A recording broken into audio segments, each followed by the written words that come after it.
Hello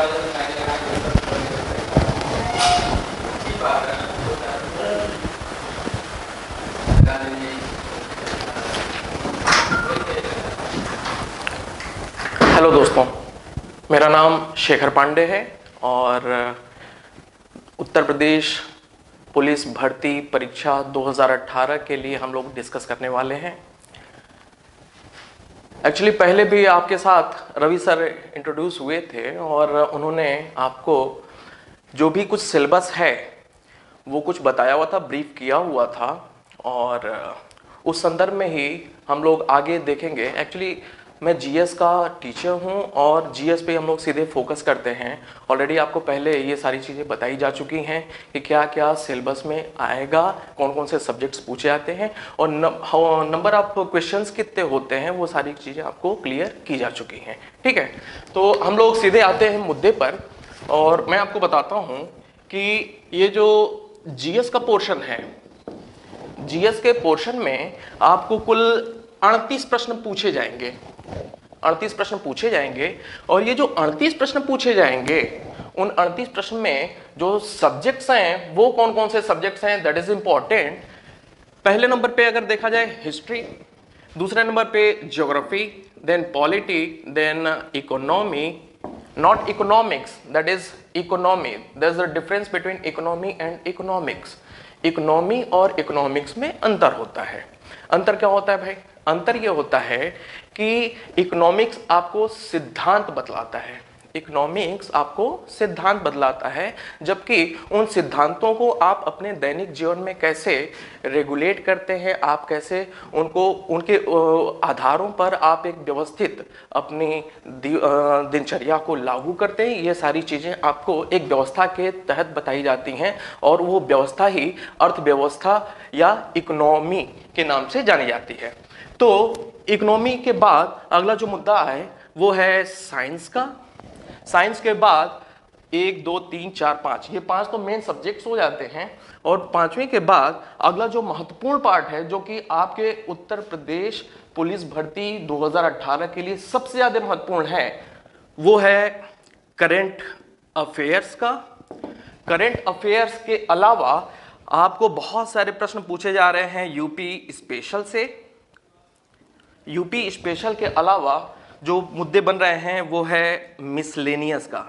miscellaneous का मतलब विविध। विविध में कुछ प्रश्न पूछे जा रहे हैं, मैं बतलाऊंगा विविध में किस प्रकार के प्रश्न बनते हैं। अगर 38 प्रश्न में से जो अभी हाल फिलहाल के क्वेश्चंस आए हुए हैं, जैसा कि 25 अक्टूबर और 26 अक्टूबर की बात किया जाए, तो हम देखते हैं कि एक एनालिसिस है मेरा ये, ताकि आपको बहुत ज्यादा फायदे हो सके इसमें। यह है कि हिस्ट्री से लगभग 4 प्रश्न पूछे जा रहे हैं। हिस्ट्री से लगभग 4 प्रश्न पूछे जा रहे हैं। ज्योग्राफी से भी लगभग 4 प्रश्न पूछे जा रहे हैं, आउट ऑफ 38 की बात कर रहा हूं। पॉलिटी से थोड़ा सा वेटेज ज्यादा है और जो मैंने देखा एनालिसिस किया तो उसके हिसाब से ये 6 प्रश्न का आंकड़ा जाता है। ओके, इकोनॉमी का वेटेज बहुत कम दिखाई दे रहा है और इकोनॉमी में अगर बात किया जाए तो मैक्सिमम 1 से 2 प्रश्न पूछे जा रहे हैं जो कि डायरेक्टली इकोनॉमी से बिलोंग करते हैं। साइंस का वेटेज कुछ ज्यादा दिखाई दे रहा है। साइंस का वेटेज कुछ ज्यादा दिखाई दे रहा है, इतना कि तकरीबन 7 से लेकर के, सॉरी इसको अगर अलग कर दिया जाए, ये 4 से लेकर के 7 प्रश्न, ये 2 पेपर की मैं बात कर रहा हूं। एक पेपर 26 अक्टूबर की बात किया जाए तो एक पेपर में 4 प्रश्न पूछे गए हैं और एक दूसरे ही पेपर में सेम डे दूसरे ही पेपर में 7 प्रश्न भी पूछे गए हैं।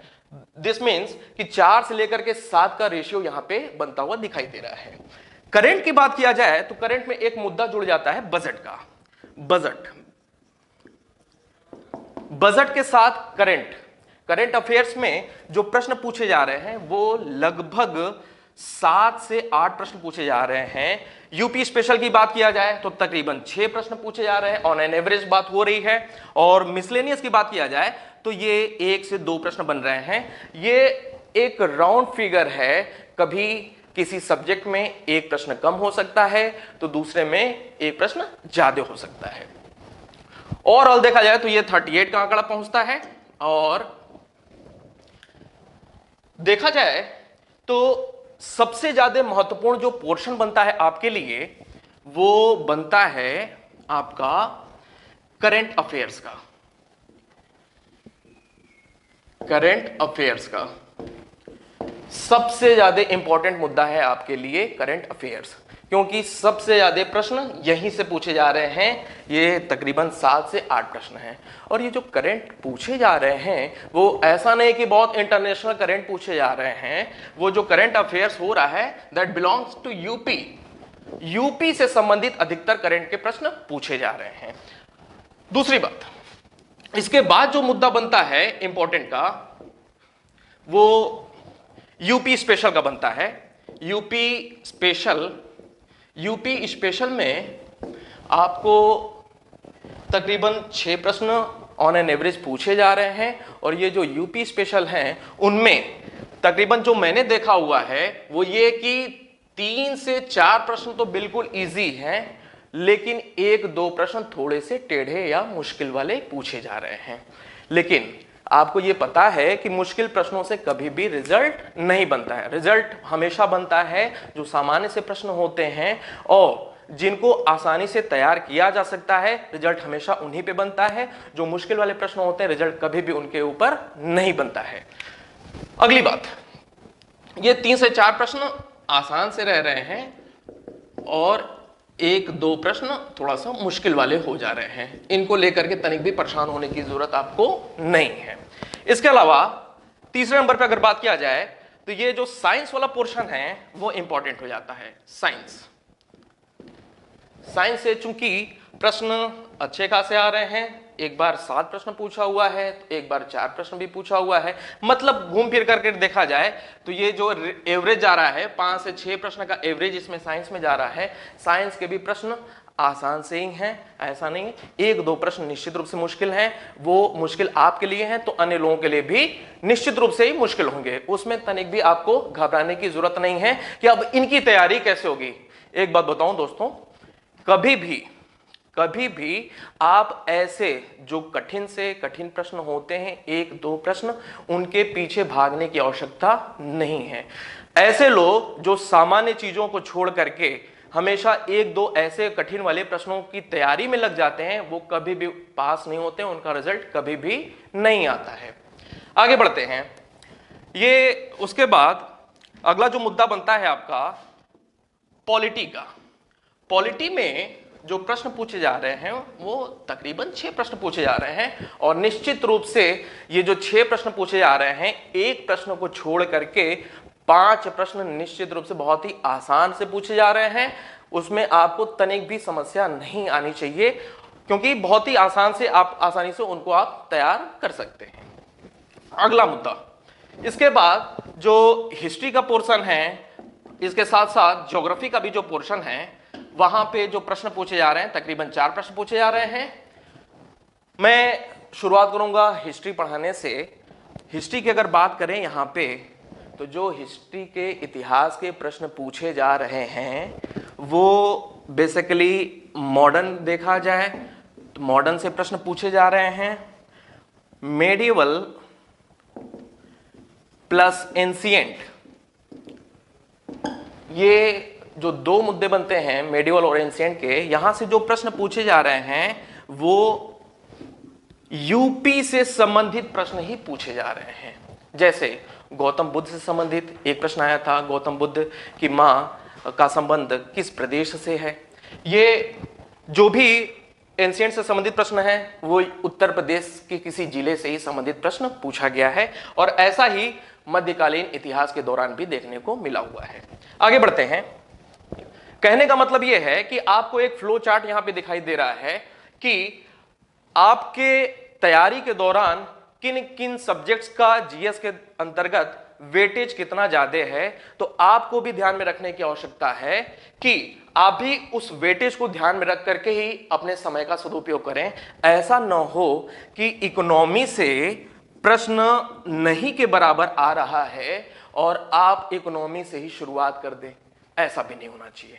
ठीक है, आपका समय निश्चित रूप से सदुपयोग नहीं होगा, वहां पे दुरुपयोगी होगा, क्योंकि प्रश्न न के बराबर आ रहे हैं, या तो एक प्रश्न ऑब्लिक 2 प्रश्न, यही हो रहा है। तो निश्चित रूप से आपको इकोनॉमी से शुरुआत नहीं करनी चाहिए। ये आपको फ्लो चार्ट जो मैंने बताया है वो इस वजह से बताया है ताकि आप इस बात को समझ सकें कि जीएस के जो 38 प्रश्न पूछे जा रहे हैं उनमें सबसे ज्यादा महत्वपूर्ण कौन सा पार्ट है, जहां से प्रश्न ज्यादा पूछे जा रहे हैं, उसके बाद अगला महत्वपूर्ण कौन सा पार्ट है, उसके बाद अगला कौन सा महत्वपूर्ण पार्ट है।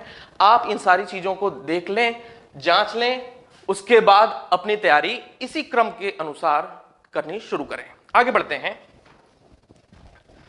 मित्रों, आपको एक बात यह बताऊं मैं कि आमतौर पे लोग तैयारी करते हैं गवर्नमेंट जॉब की, लेकिन मैंने कई बार लोगों से पूछा है भाई गवर्नमेंट जॉब की तैयारी कर रहे हो तो क्यों कर रहे हो, आखिर उसका कारण क्या है। लोगों के पास जवाब नहीं होता है, लोगों के पास इस बात का जवाब नहीं होता है। वही सारी बात आपसे रूबरू कर रहा हूं कि आखिर आप गवर्नमेंट जॉब की तैयारी कर रहे हैं, गवर्नमेंट जॉब की तैयारी क्यों कर रहे हैं। प्रश्न बहुत सीधा सा है, गवर्नमेंट जॉब की तैयारी किस वजह से कर रहे हैं। या तो आपकी मजबूरी है कि भाई मुझे कुछ ना कुछ हासिल करना है, गवर्नमेंट जॉब, छोटे वनडे एग्जाम्स हल्के फुल्के तौर पे आप तैयारी करते हैं, देते हैं। दूसरा ये कि आपका शौक है कि मुझे भाई पुलिस डिपार्टमेंट में जाना ही जाना है, बड़ी परीक्षा नहीं छोटी परीक्षा के माध्यम से जाना ही जाना है, इस वजह से आप उसकी तैयारी करते हैं। एक्चुअली आप जो है आपकी इच्छा होती है, आप किसी चीज को चाहते हैं और हासिल करने के लिए आप उसके पीछे भागते हैं, मेहनत करते हैं। तो गवर्नमेंट जॉब की तैयारी आप लोग कर रहे हैं, उसके पीछे एक बहुत बड़ी बात यह है कि आपका एम है, आप शौक रखते हैं, आप मजबूरी के साथ इसकी तैयारी नहीं कर रहे हैं, आपका ये विल है, आपकी ये चाहत है कि आप उस चीज को हासिल करें। एक्चुअली उत्तर प्रदेश पुलिस की बात हो रही है तो आप सिपाही या दरोगा बनना चाहते हैं, इस वजह से आप इसकी तैयारी कर रहे हैं। जब ये बात है तो आपको एक बात और पता होना चाहिए, what is the importance of government job. Government job की इंपॉर्टेंस क्या है, आपको इस बात की जानकारी होनी चाहिए। भाई एक बात तो पक्का है कि सरकारी नौकरी की अहमियत आप समझते हैं, आपका जो समाज है वो कितनी प्राथमिकता देता है, आपको इस बात की भी जानकारी है। इस बात को ऐसे समझ लें कि अगर आप किसी प्राइवेट काम को कर रहे हैं और 1 लाख रुपए वेतन आप हासिल कर रहे हैं पर मंथ, लेकिन आपको क्या समाज उतना महत्व देगा जितना कि आप एक क्लर्क के रूप में हो गवर्नमेंट जॉब में, आप दरोगा के रूप में हो, आप पुलिस के रूप में हो। निश्चित रूप से आपको गवर्नमेंट जॉब चाहे वो छोटी हो चाहे बड़ी हो, that is much important, more important, I mean वो ज्यादा महत्व रखता है किसी भी प्राइवेट कंपनी के तुलना में। एक्चुअली सारा का सारा कुछ आपका जीवन पूरी की पूरी तरह से बदल जाता है जिस दिन आपका रिजल्ट आता है। आप देखते हैं अपना रिजल्ट, आपको यह बात समझ में आ जाती है कि आप कभी फर्श पे थे और आप अर्श पे पहुंच चुके हैं। सारा का सारा कुछ बदल जाता है, पूरा जीवन आपका बदल गया और आप निश्चित रूप से एक स्थायी बंदोबस्त, इतिहास में बहुत बड़ा मुद्दा है स्थायी बंदोबस्त। इसका मतलब क्या है कि आपको पता होता है हर महीने की, आप गवर्नमेंट जॉब में हैं, आपको पता है कि हर महीने की 1 तारीख को आपके बैंक अकाउंट में आपका वेतन आ जाएगा और आप उस वेतन को महीने में किस किस मद में कैसे कैसे कहां कहां खर्च करेंगे, कितना खर्च करेंगे, ये सारी चीजें आप पहले ही प्लानिंग में कर लेते हैं। ये होता है स्थायित्व। स्थायी बंदोबस्त इतिहास का एक महत्वपूर्ण पार्ट है और निश्चित रूप से गवर्नमेंट जॉब से वर्तमान समय की अगर बात किया जाए इन इंडिया, भारत में, तो निश्चित रूप से स्थायी बंदोबस्त का ही एक भाग ये दिखाई पड़ता है। इसकी महत्ता शो होती है यहां पे, व्हाट इज गवर्नमेंट जॉब। आगे बढ़ते हैं।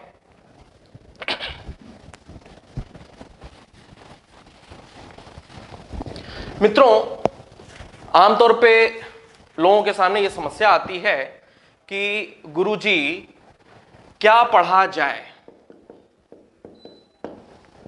समझ में नहीं आता है। तैयारी तो हम लोग खूब कर रहे हैं, ये चीज मिल जा रही है, नई वो चीज मिल जा रही है, नई मार्केट में दुकानों पे, क्या पढ़ें, कैसे हमारा सिलेक्शन हो जाए। फिर दूसरा मुद्दा बनता है, सर किताब तो हमने ले लिया है, क्लास तो हमने ज्वाइन कर लिया है, बट ये नहीं समझ में आ रहा है पढ़ें कैसे, कैसे पढ़ें इसको।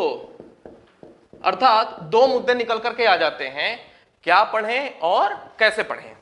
मित्रों, क्या पढ़ें में बहुत इंपॉर्टेंट है, लगभग सभी स्टूडेंट्स के साथ ये समस्या है, आपके साथ भी होगी कि गुरुजी क्या पढ़ा जाए।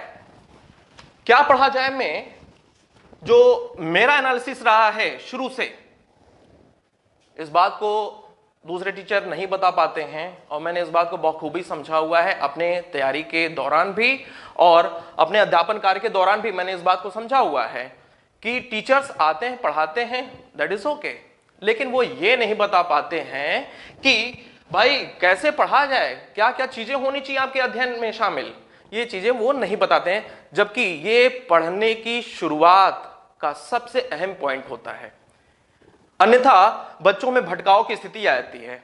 मार्केट में इतने सारे बुक्स हैं, इतने सारे कोचिंग संस्थान हैं, निश्चित रूप से आप भटकाव की स्थिति में आते हैं तो एक टीचर या एक गुरु की बहुत बड़ी भूमिका ये होती है कि वो आपको बताए कि बेटा ये कैसे पढ़ा जाता है और ये कैसे तैयार होना चाहिए।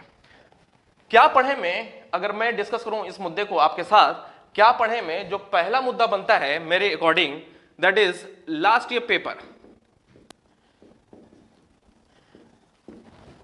कोई टीचर अच्छा है या आपको कैसे तैयारी करनी है, इन सारे जैसे प्रश्न जो भी हैं उनकी जानकारी आपको यही एक चीज है जो कि कराती है लास्ट ईयर पेपर।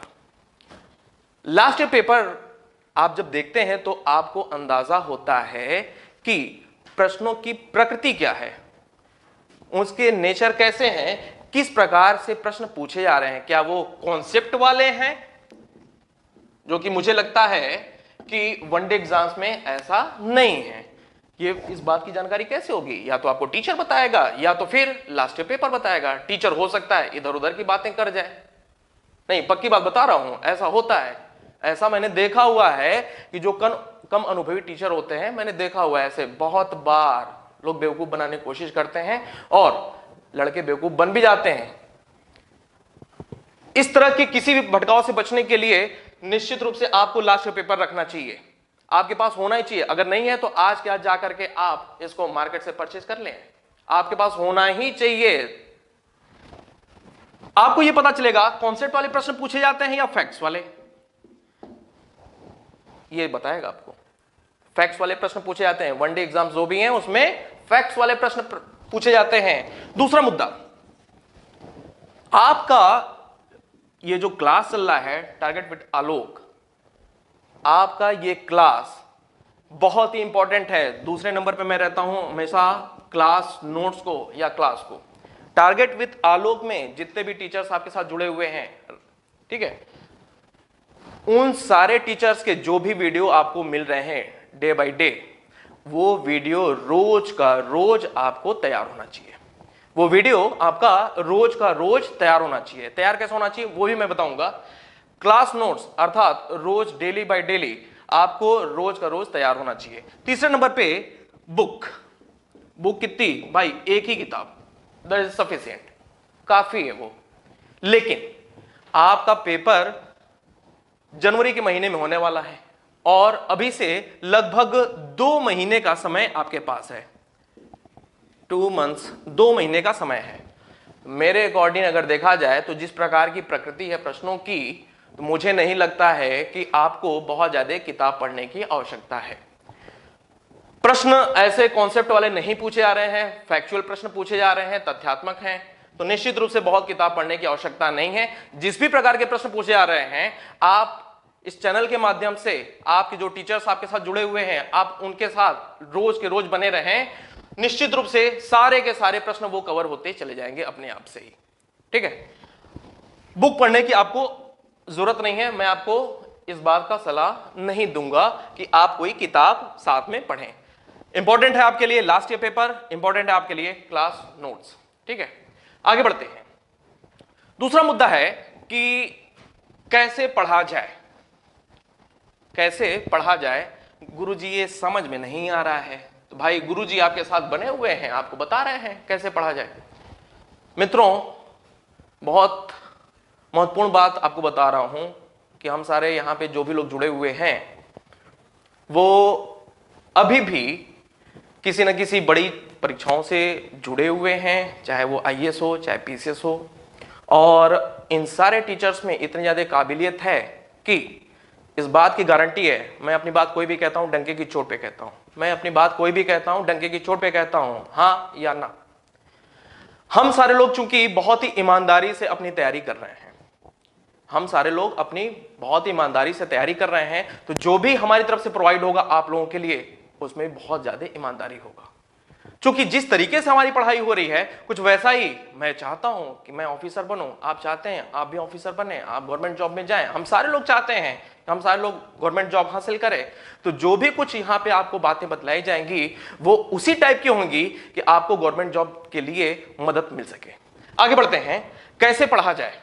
मित्रों, कैसे पढ़ा जाए में जो पहला मुद्दा है वो ये है कि इंग्लिश में कहावत है, reading makes a full man. Reading makes a full man, writing an exact man. पहला मुद्दा है reading. Reading makes a full man, then writing an exact man, then third number is conference. Conference मतलब वार्तालाप। वार्तालाप, ये 3 चरण होते हैं कभी भी कंपटीशन की तैयारी के। पहला है रीडिंग, किसी चीज को पढ़ना सुनना। दूसरे नंबर पे है राइटिंग, जो भी कुछ पढ़ रहे हैं सुन रहे हैं उनको लिख लिख करके तैयार करना, याद करना, पेन कलम चलते रहना चाहिए। एक स्टूडेंट्स की, एक विद्यार्थी की सबसे महत्वपूर्ण बात है कि उसका पेन निरंतर चलते रहना चाहिए। लेट करके पढ़ने वाली आदत बिल्कुल नहीं होनी चाहिए। अगर कोई लेट करके सोच रहा है कि वो तैयार कर लेगा, कंपटीशन पास कर जाएगा, तो ऐसा कभी भी संभव नहीं हो सकता है। आपको जो भी चीज पढ़ना हो रहा है उसको लिख लिख करके तैयार करना पड़ेगा, लिख लिख करके तैयार करना पड़ेगा। अगर आपको याद करना है जीएस तो आपको लिख लिख करके याद करना पड़ेगा, वही एक रास्ता है। अगर आपको मैथ तैयार करना है, प्रैक्टिस करना है तो लिख लिख करके करना पड़ेगा। लेट करके तकिया के नीचे सर लगा करके तैयार नहीं हो पाएगा। आगे बढ़ते हैं, और जो भी कुछ आपने पढ़ा हुआ है, लिख लिख करके तैयार किया हुआ है, याद किया हुआ है, उस पे आपको डिस्कस कर लेने की आवश्यकता है। अपने टीचर्स के साथ डिस्कस कर लीजिए, अपने फ्रेंड्स के साथ। 2-2 3-3 का ग्रुप होना चाहिए, 2-2 3-3 का ग्रुप होना चाहिए। कहीं आप बाहर निकल रहे हैं, आप आराम से अपने दोस्तों से 5 प्रश्न पूछ सकते हैं, बदले में वो आपसे 5 प्रश्न पूछ सकते हैं। वो जो आप 5 प्रश्न एक दूसरे के साथ पूछे जा रहे हैं एक दूसरे में, वो आपको कभी भी भूलने वाले नहीं होंगे। निश्चित रूप से ये जो तैयारी आपकी होगी बहुत ही महत्वपूर्ण तैयारी होती जाएगी, क्योंकि रीडिंग, राइटिंग और कॉन्फ्रेंस तीनों को आप अपने अध्ययन में शामिल कर रहे हैं। इसके अलावा जो दूसरा मुद्दा है, दूसरा मुद्दा है आपका रिवीजन का। मित्रों, वो ऐसा कोई भी स्टूडेंट जो कि रिवीजन नहीं करता है अपने चैप्टर्स का, जो भी कुछ वो पढ़ाई कर रहा है, सिर्फ एक बार पढ़ने से काम नहीं बनेगा। सिर्फ एक बार पढ़ने से काम नहीं बनेगा।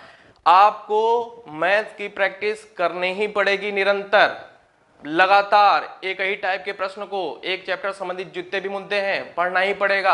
आपको जीएस एक बार पढ़ेंगे, इंडस वैली सिविलाइजेशन पढ़ते हैं, आपको ये पता है कि चीजें भूलती हैं। अगर भूलने की आदत बनी हुई है तो निश्चित रूप से आपको रिवीजन करते रहना पड़ेगा। बहुत ज्यादा महत्वपूर्ण मुद्दा है ये रिवीजन का। जो भी स्टूडेंट रिवीजन नहीं करते हैं, निश्चिंत हो जाएं, परीक्षा पास करना बड़ा ही मुश्किल हो जाएगा उनके लिए। एक बार सिर्फ पढ़ लेने से तैयार नहीं होगा। स्टूडेंट्स की भीड़ बहुत ज्यादा है, स्टूडेंट्स की भीड़ बहुत ज्यादा है, मेहनत करने वालों की भीड़ बहुत ज्यादा है। आप सोचें कि आप सिर्फ एक बार पढ़ करके परीक्षा पास हो जाएंगे, गारंटी मेरी तरफ से है, ऐसा नहीं हो पाएगा। आपको एक ही चीज को 2 बार 3 बार, एटलीस्ट 2 से 3 बार आपको रिवीजन करना ही पड़ेगा। और रिवीजन कब होता है? रिवीजन ऐसा नहीं होता है कि आपने सिर्फ एक बार पढ़ लिया है, 2 महीने का टाइम लगा आपको, आपने किसी एक चीज को 2 महीने में एक बार पढ़ा हुआ है और आप सोचें कि आपका रिवीजन हो जाए। रिवीजन कहां हो रहा है? रिवीजन नहीं हो रहा है, वो दोबारा से पढ़ना हो पाएगा, रिवीजन नहीं हो पाएगा। रिवीजन तब होता है कि आपने इत्मीनान से टाइम दे करके पहले राउंड में, जब भी आप पढ़ाई कर रहे हैं किसी चीज की, तो पहले बार में आपने रुक रुक करके लिख लिख करके तैयार किया हुआ है, याद किया हुआ है चीजों को, और जब उसके बाद आप रिवीजन करने की बात आ रही है, रिवीजन कर रहे हैं, तो निश्चित रूप से आपको समय कम लगेगा, क्योंकि ऑलरेडी आपने पहले याद किया हुआ है, और सर से निगाह से आप देखते चले जाएंगे, आपके दिमाग में वो बातें बनती चली जाएंगी, रिवीजन आपका बहुत कम समय में हो पाएगा।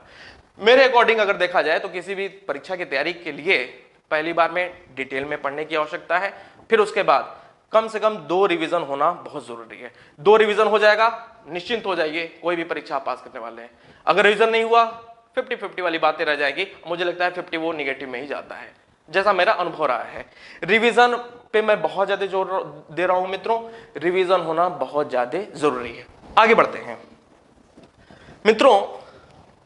तैयारी तो बहुत सारे लोग कर रहे हैं, लेकिन क्या सारे लोग सफल हो पा रहे हैं? नहीं, ऐसा नहीं है। सारे लोग सफल नहीं हो पाते हैं।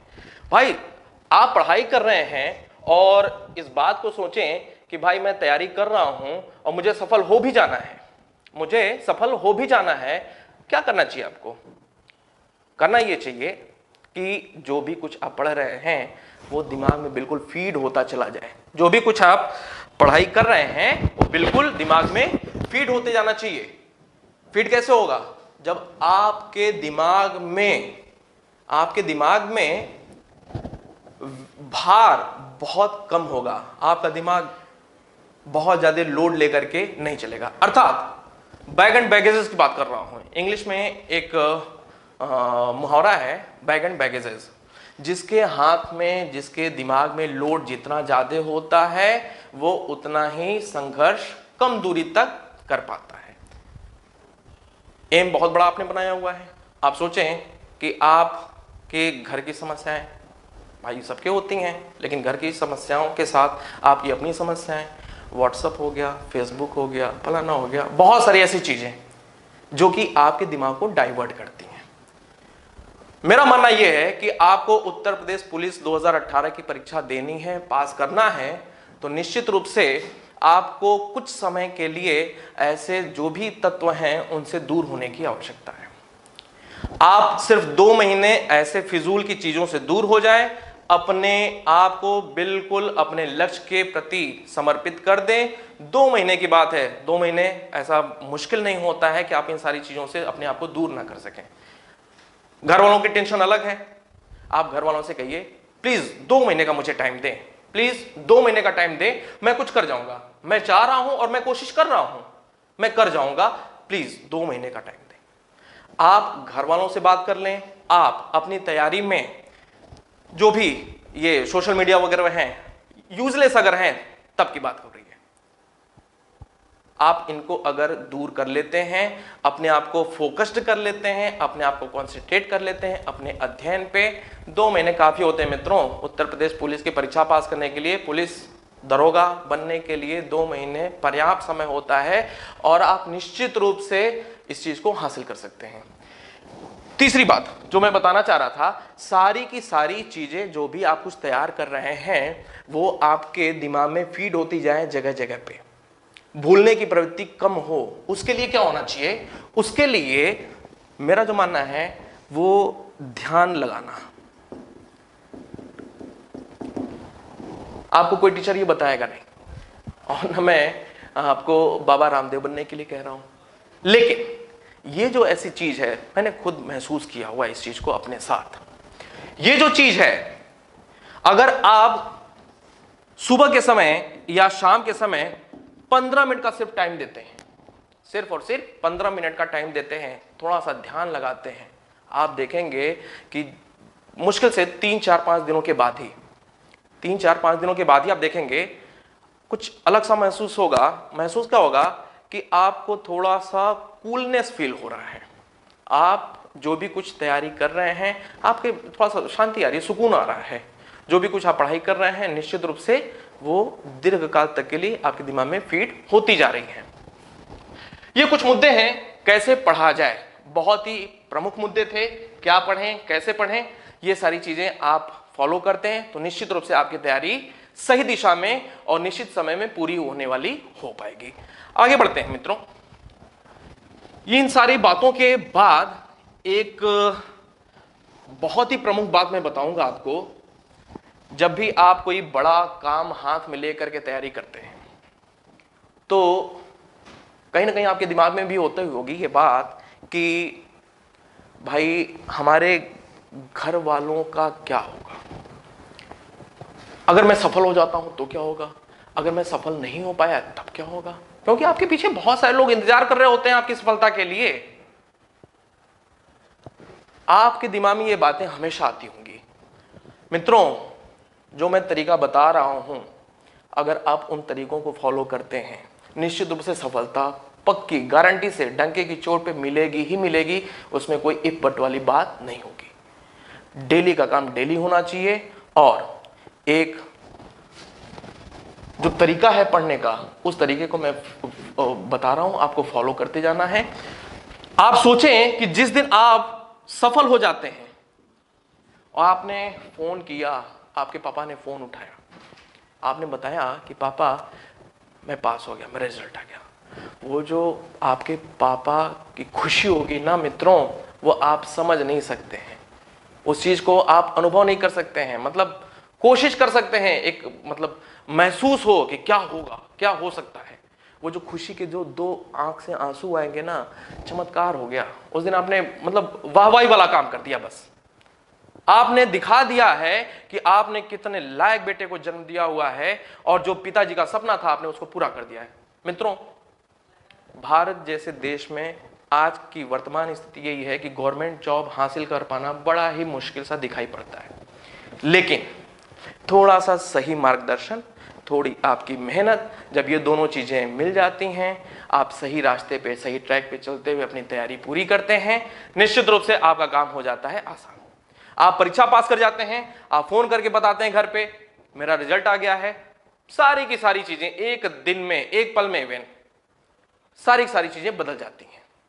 जो आस पड़ोस के लोग आपके घर वालों को, अब सोशल इश्यूज हैं ये हमारे, जो आपके पड़ोस के लोग पूछते थे कि यार वो यहाँ गया है, वहाँ गया है, तैयारी कर रहा है, हुआ कि नहीं कुछ हुआ। घर वालों को टेंशन होती थी सुन करके। वो आपको पूछते थे क्या कर रहे हो, कब होगा। इन सारी चीजों से आप तुरंत के तुरंत मुक्त हो गए। आपने आपके घर को बता दिया है, आपने अपने समाज को बता दिया है कि आप में कितना दम है, आप में कितनी योग्यता थी, आपने उसको प्रूव कर दिया है। ये तो हो गई दूसरी बातें। आपके लाइफ में परिवर्तन कितना ज्यादा आ गया, आपके लाइफ में स्वतः ही कितना परिवर्तन आ गया, आपने कभी महसूस किया? आप जब परीक्षा पास करेंगे आपका जीवन कितना बदल जाएगा। निश्चित रूप से मित्रों, आप सोचें इस बात को, आज रात में ही सोचिएगा। जब भी आप सोने के लिए जाइएगा 5 मिनट सोचिएगा कि भाई मैं ऐसा क्या कर जाऊं, 2 महीने का टाइम बचा हुआ है, मैं ऐसा क्या कर जाऊं कि मेरा रिजल्ट हो जाए। और मेरा रिजल्ट हो जाएगा तो आपके जीवन में परिवर्तन क्या क्या आ सकते हैं। आप उस चीज को महसूस जब करेंगे ना, तो अपने आप से ही कल से आपके देखेगा दिनचर्या बिल्कुल बदल जाएगी, अप टू डेट हो जाएंगे। और आपको जो भी सारी चीजें आवश्यक दिखाई पड़ती हैं उत्तर प्रदेश पुलिस की परीक्षा पास करने के लिए इस साल, अब वो सारा काम करना शुरू कर देंगे। इसका मतलब है, मैंने महसूस किया है, बहुत सारे परिवर्तन होते हैं, परिवर्तन होते ही हैं, इसमें कोई दो राय नहीं है। आप इस चीज को आज महसूस कर लीजिए। कल से आप जब भी अपना बेड पकड़े रात में सोने के लिए 5 मिनट सिर्फ सोच लें कि आपने सुबह से लेकर के अभी तक सोने के समय तक आपने क्या क्या काम किया है। अगर आपको लगे कि हाँ ये जो काम किया था दैट इज यूजफुल आपको परीक्षा पास होने के लिए, मददगार है, कोई बात नहीं, आप करते रहिए। लेकिन आपको कोई ऐसा काम लगे कि नहीं भाई ये तो मतलब मिसयूज हो गया समय का, वो काम बिल्कुल करने की जरूरत नहीं है। क्यों? आपको कोई दूसरा नहीं कह रहा है, मैं नहीं कह रहा हूं, कोई टीचर नहीं कह रहा है, आस पड़ोस के लोग नहीं कह रहे हैं, आपका दिल, आपका खुद का वजूद आपको बता रहा है ये काम आपके लिए उपयोगी नहीं है, आपको अपने लक्ष्य से दूर करेगी। निश्चित रूप से जब आपका हृदय ही आपको ये बातें बोल रहा है, वो काम करने की कतई जरूरत नहीं है। क्लियर? आगे बढ़ते हैं मित्रों। मैं आपको जीएस के अंतर्गत फिलहाल इतिहास की क्लासेस पढ़ाऊंगा और इस बात की गारंटी है मैं जो भी कुछ पढ़ाऊंगा इतिहास में 4 प्रश्न आते हैं तो निश्चित रूप से 4 के 4 प्रश्न आपको मेरे क्लास में मिल ही जाएगा, उसमें कोई दो राय नहीं है। इवन इतिहास के अलावा ही मैं सारी ऐसी बातें बहुत बताऊंगा आपको कि आपके परीक्षा पास होने में बहुत ज्यादा मददगार वो होगी, इस बात की गारंटी है। मैं गारंटी लेकर के ही काम करता हूं, इसमें कोई इफ बट वाली बात है ही नहीं। आप मेरा नाम याद रखेंगे शेखर पांडे, बिल्कुल ऐसा ही होगा जैसा मैं कह रहा हूं। आप मेरे साथ बने रहें, सिर्फ 2 महीने की बात है, निश्चित रूप से सारा का सारा कोर्स आपका कंप्लीट होगा और उसके साथ साथ आपकी परीक्षा भी क्लियर हो जाएगी। आगे बढ़ते हैं। अगर इतिहास की बात किया जाए, हिस्ट्री की बात किया जाए, मित्रों ये सिलेबस देख लेते हैं क्या है। एक बात बताऊं, आपका जो ये पेपर होगा उसमें कॉन्सेप्ट वाले प्रश्न बिल्कुल नहीं पूछे जाते हैं, उसमें कॉन्सेप्ट वाले प्रश्न बिल्कुल नहीं पूछे जाते हैं, उसमें तथ्यात्मक प्रश्न ही पूछे जाते हैं, उसमें तथ्यात्मक प्रश्न ही, फैक्ट्स वाले प्रश्न ही पूछे जाते हैं। तो अगर कोई आपको कहे कि नहीं ऐसे पढ़ना चाहिए, बिल्कुल गलत बात है, ऐसा नहीं।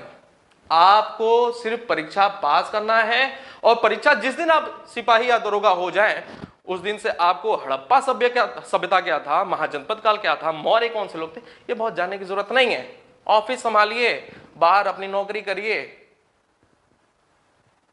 इतिहास जानने की, भूगोल जानने की, गणित लगाने की कोई जरूरत नहीं है। फिर जो भी कुछ है ये सब्जेक्ट्स वो परीक्षा पास होने के पहले तक ही हैं, उसके बाद आपको इन सारी चीजों की जरूरत नहीं होगी।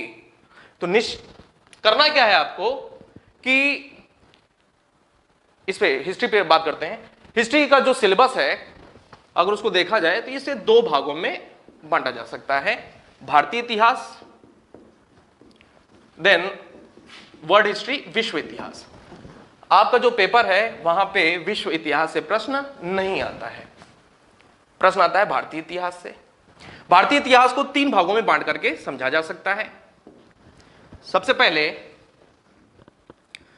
प्राचीन भारत का इतिहास, ancient Indian history, then second one is medieval history, मतलब मध्यकालीन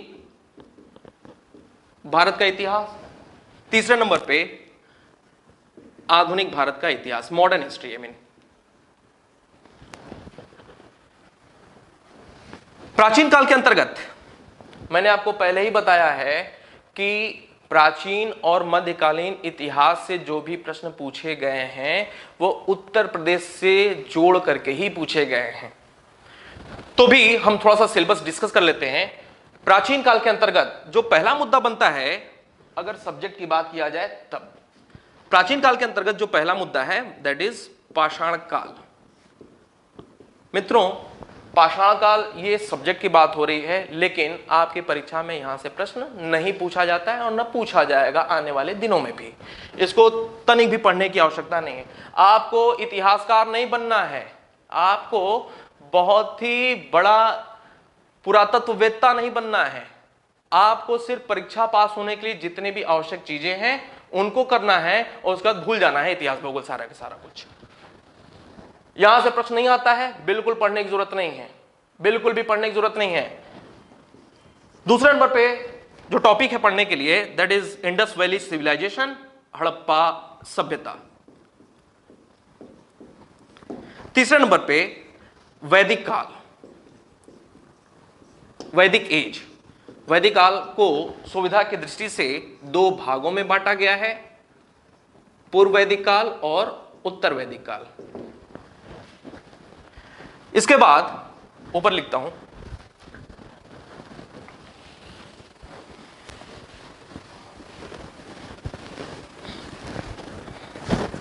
चौथे नंबर पे महाजनपद काल।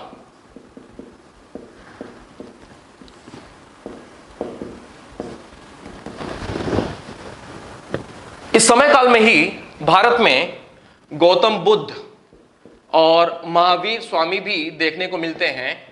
तो बौद्ध धर्म और जैन धर्म की शुरुआत भी इसी समय काल की देन है।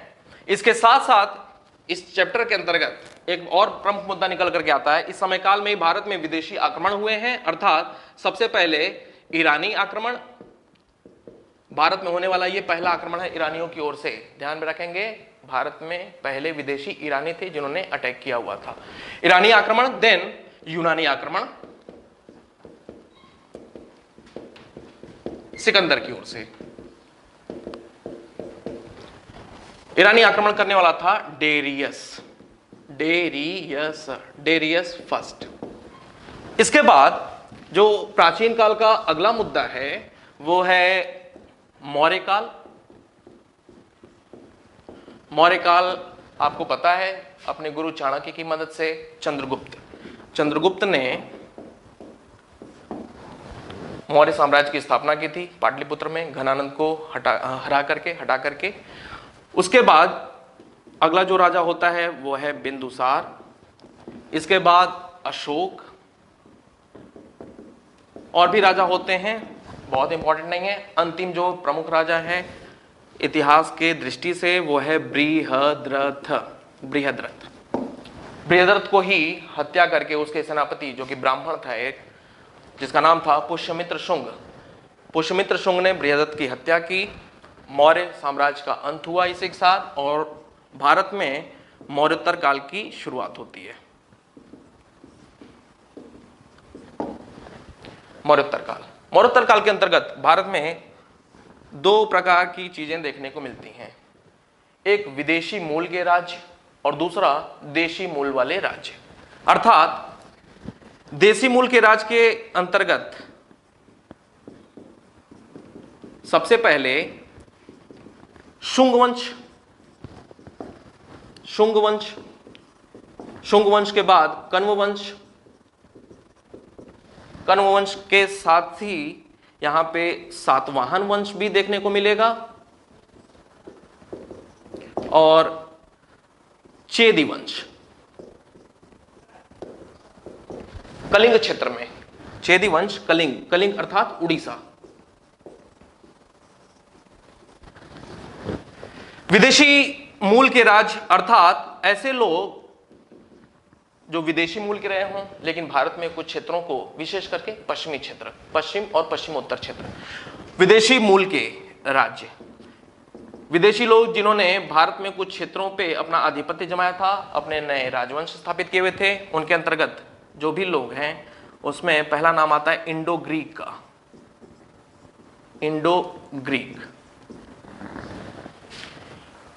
ग्रीक के बाद, इंडो ग्रीक को हिंद यूनानी भी कहा जाता है। इंडो ग्रीक के बाद अगले जो राजवंश वाले हैं वो हैं शक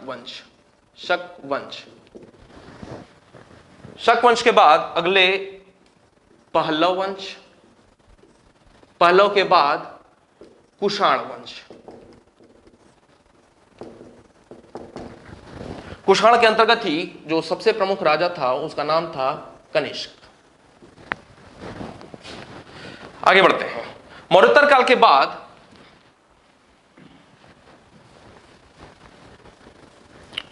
के बाद जो अगला टॉपिक है वो है आपका गुप्त काल।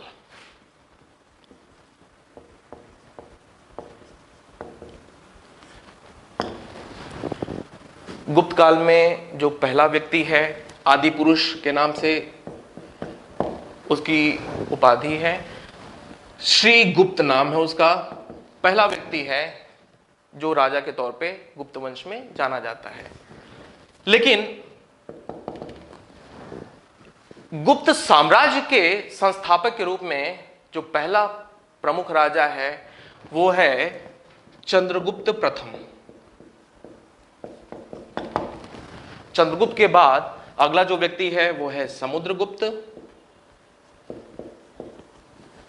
समुद्रगुप्त के बाद अगला योग्य बाप का योग्य बेटा चंद्रगुप्त द्वितीय विक्रमादित्य, पूरा नाम।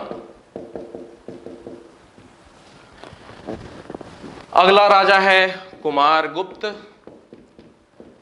फर्स्ट, स्कंदगुप्त डॉट आगे और भी राजा हैं। गुप्त काल के बाद भारत में गुप्तोत्तर काल का समय शुरू होता है।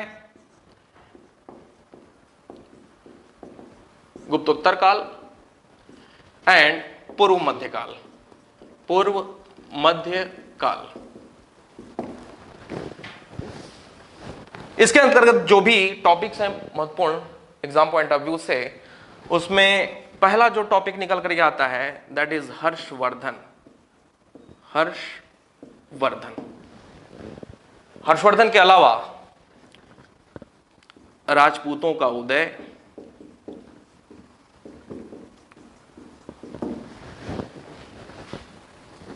राजपूतों के उदय के अलावा त्रिपक्षीय संघर्ष। त्रिपक्षीय संघर्ष, त्रिपक्षीय का मतलब तीन अलग अलग क्षेत्र के लोग किसी एक खास मुद्दे पर आपस में संघर्षरत थे। चूंकि तीन अलग अलग लोग हैं, इस वजह से त्रिपक्षीय संघर्ष के नाम से इन्हें जाना जाता है। इसके अंतर्गत कौन कौन से लोग हैं? पाल वंश, पेपर में प्रश्न बहुत बार अलग अलग परीक्षाओं में पूछा हुआ है, निम्नलिखित में से कौन सा एक वंश त्रिपक्षीय संघर्ष में शामिल नहीं था? पाल वंश इसमें शामिल था, प्रतिहार वंश इसमें शामिल था, प्रतिहार वंश के अलावा दक्षिण भारत का राष्ट्रकूट वंश इसमें शामिल था। इसके अलावा जो मुद्दा है 712 ईस्वी में सिंध पर अरब आक्रमण, अरबों के द्वारा पहला अटैक हुआ था 712 ईस्वी में। आपने नाम सुना होगा मोहम्मद बिन कासिम, अरब आक्रमण। इसके अलावा अगला जो मुद्दा है वो है भारत पर मुस्लिम आक्रमण, मुस्लिम आक्रमण, या इसको कह सकते हैं तुर्क आक्रमण। किसके किसके नेतृत्व में हुआ था? पहला नाम आएगा महमूद गजनवी का,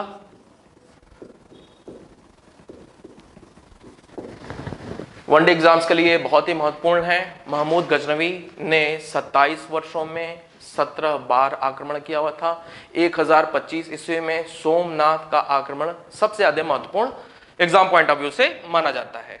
महमूद गजनवी के बाद जो अगला व्यक्ति था जिसके नेतृत्व में तुर्कों का आक्रमण हुआ वो था मुहम्मद गोरी।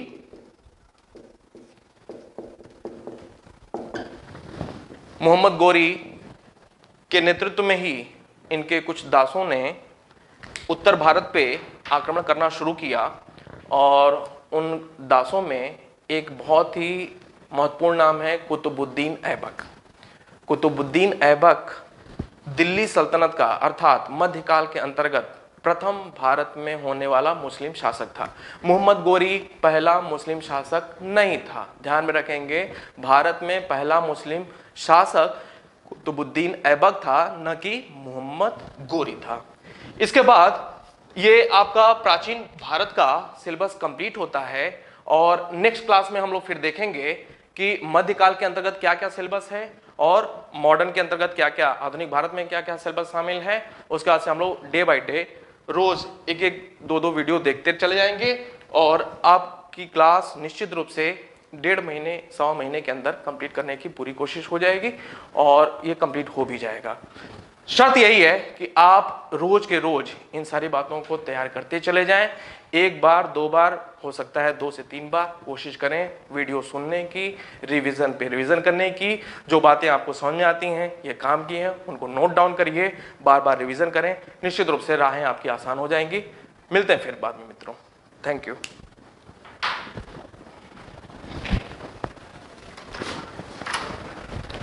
हाँ सर। सर अरे कैसे है सर?